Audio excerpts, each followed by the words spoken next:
Keep your thoughts positive at any cost. Positive thinking. Positive thinking, or an optimistic attitude, is the practice of focusing on the good in any given situation. It can have a big impact on your physical and mental health.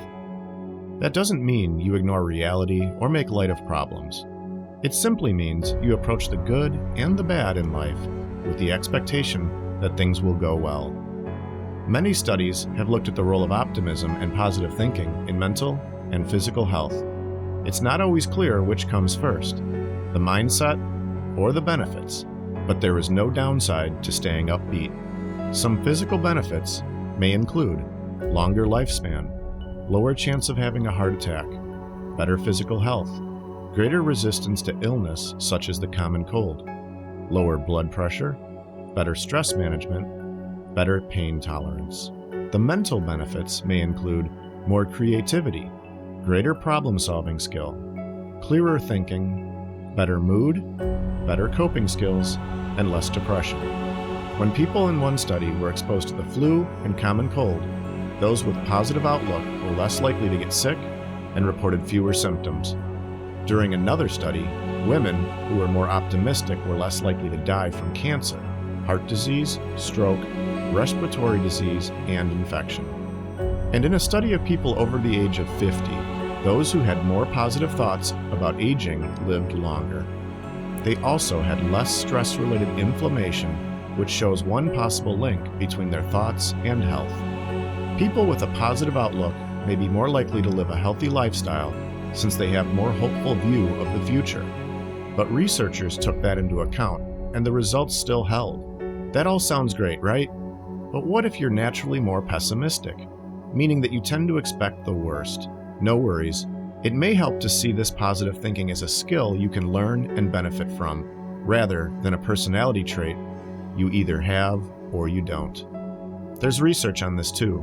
In one experiment, adults who meditated daily on positive thoughts started feeling more upbeat emotions each day. Other studies have shown that positive thinking helps people manage illness and eases depression, regardless of whether they are naturally optimistic or pessimistic.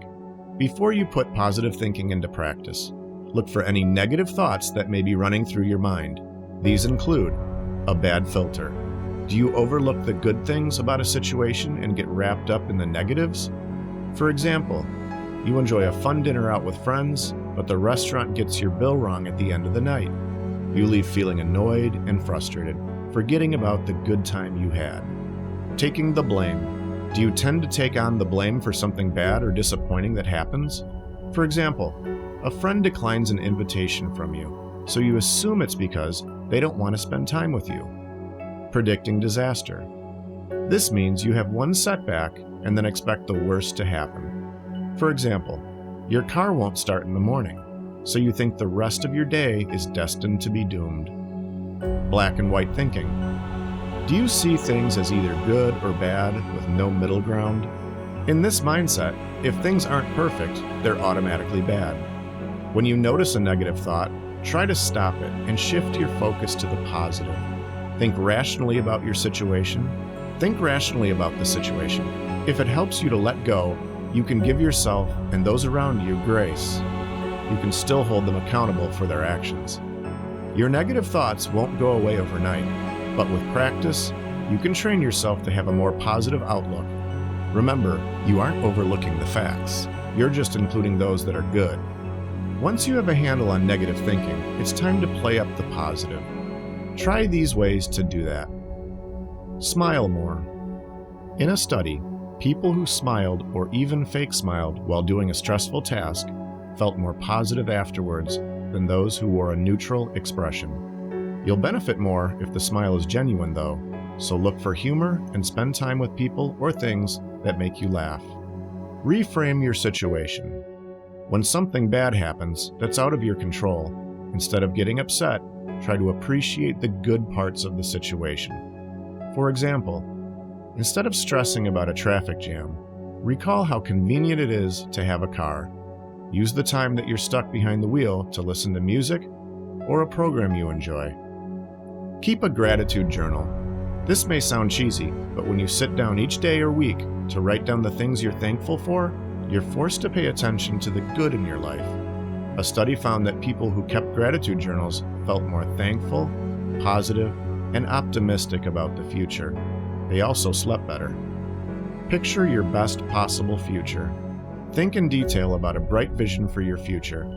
Career, relationships, health, hobbies, and write it down. When you imagine your life going well, research suggests you'll be happier in the present. Focus on your strengths. Each day for a week, think about one of your personal strengths, like kindness, organization, discipline, or creativity. Write down how you plan to use that strength in new ways that day. Then act on it. People in a study who did that boosted their happiness and lowered their symptoms of depression at the end of the week. 6 months later, those benefits were still going strong. With practice, you can add more positive thoughts to your life and enjoy the benefits that come with optimism. Positive thinking doesn't mean that you ignore life's less pleasant situations. Positive thinking just means that you approach unpleasantness in a more positive and productive way. You think the best is going to happen, not the worst. Positive thinking often starts with self-talk. Self-talk is the endless stream of unspoken thoughts that runs through your head. These automatic thoughts can be positive or negative. Some of your self-talk comes from logic and reason.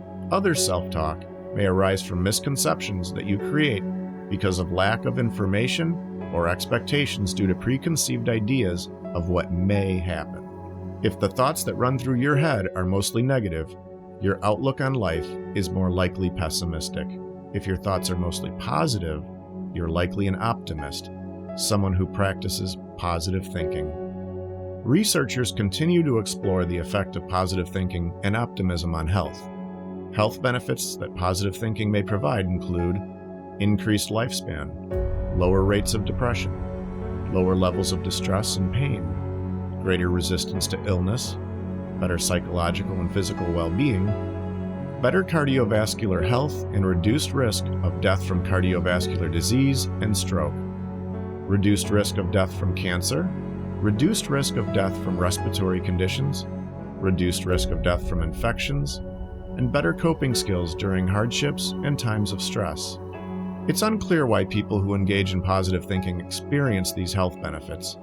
One theory is that having a positive outlook enables you to cope better with stressful situations, which reduces the harmful health effects of stress on your body.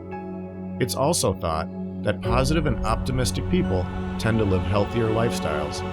They get more physical activity, follow a healthier diet, and don't smoke or drink alcohol in excess. Not sure if your self-talk is positive or negative? Some common forms of negative self-talk include filtering. You magnify the negative aspects of a situation and filter out all the positive ones. For example, you had a great day at work, you completed your tasks ahead of time, and were complimented for doing a speedy and thorough job. That evening, you focus only on your plan to do even more tasks and forget about the compliments you received. Personalizing. When something bad occurs, you automatically blame yourself. For example, you hear that an evening out with friends is canceled, and you assume that the change in plans is because no one wanted to be around you. Catastrophizing. You automatically anticipate the worst without facts that the worst will happen. The drive-through coffee shop gets your order wrong, and then you think the rest of your day will be a disaster. Blaming. You try to say someone else is responsible for what happened to you instead of yourself. You avoid being responsible for your thoughts and feelings. Saying you should do something. You think of all the things you should do and blame yourself for not doing them. Magnifying. You make a big deal out of minor problems. Perfectionism. Keeping impossible standards and trying to be more perfect sets yourself up for failure. Polarizing. You see things only as either good or bad. There is no middle ground.